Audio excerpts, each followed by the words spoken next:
Salam sejahtera di dalam nama Tuhan kita Yesus Kristus, Bapa dan Ibu. Kita sampai pada hari ke-20 dalam perenungan kita.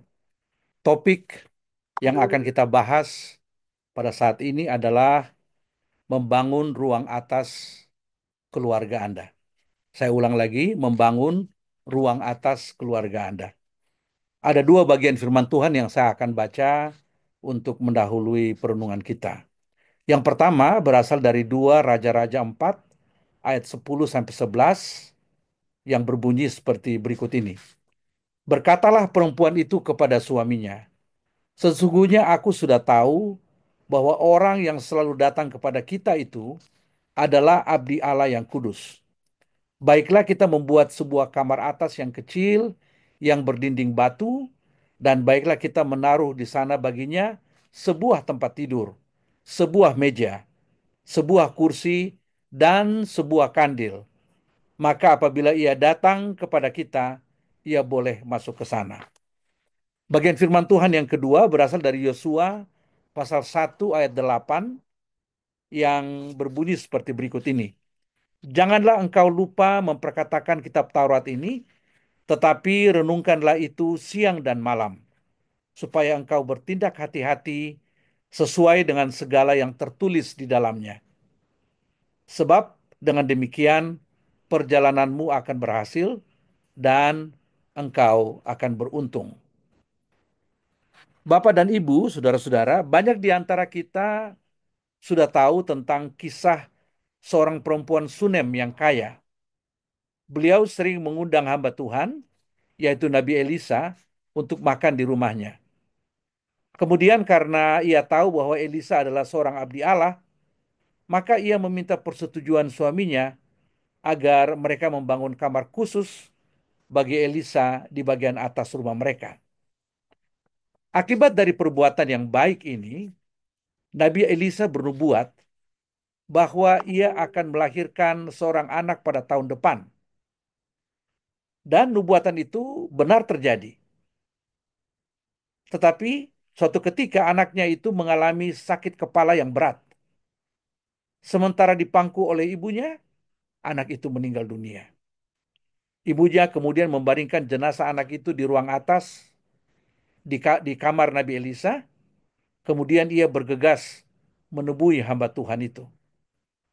Nabi Tuhan itu datang dan mendoakan anak itu hingga ia bangkit dari kematiannya.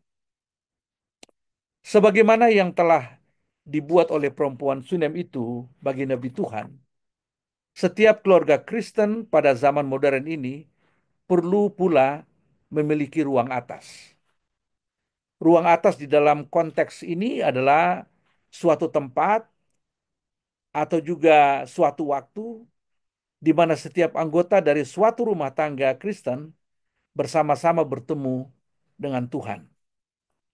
Di dalam ruang atas itu kita dapat datang kepada Tuhan apa adanya. Bahkan ketika kita sudah sangat lemah, kita harus tetap masuk ke dalam kamar atas itu. Bersama-sama sebagai suatu keluarga, kita memuji Tuhan, mencari wajahnya, dan belajar dari firman-Nya.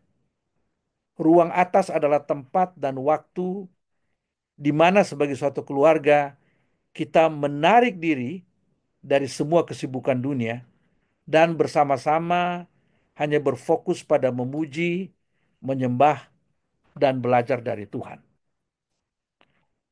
Bagaimana agar setiap keluarga Kristen dapat memiliki kamar atasnya masing-masing?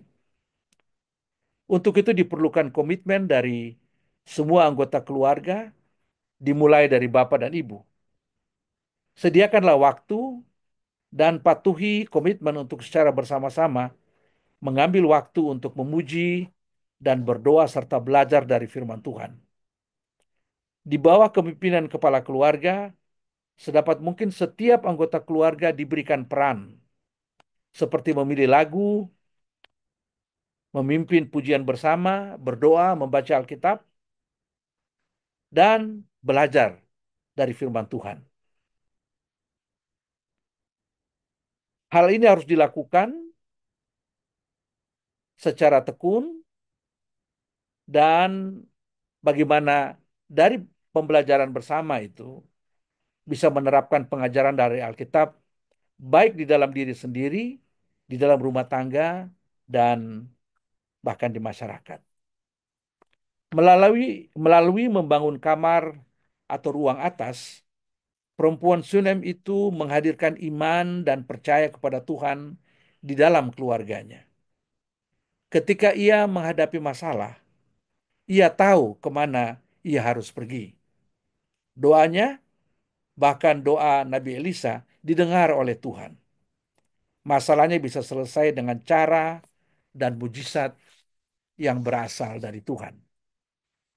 Mujizat, keberhasilan, atau keberuntungan bagi keluarga dan setiap anggota keluarga bisa terjadi ketika ada ruang atas, ketika ruang atas keluarga dibangun dan firman Tuhan diperkatakan, dipercakapkan siang dan malam. Mari kita berdoa. Tuhan, kami hidup dalam dunia yang penuh dengan masalah dan dosa. Kami ingin hidup memuliakan-Mu secara pribadi, tetapi juga sebagai suatu keluarga. Tolong kami, supaya kami bisa menyisihkan waktu setiap hari untuk bertemu denganmu. Tolong kami, supaya jangan ada seorang pun di dalam keluarga kami yang tertinggal. Sebagai keluarga, kami ingin menikmati kuasa pemeliharaanmu secara bersama-sama. Di dalam nama Yesus kami berdoa. Amin.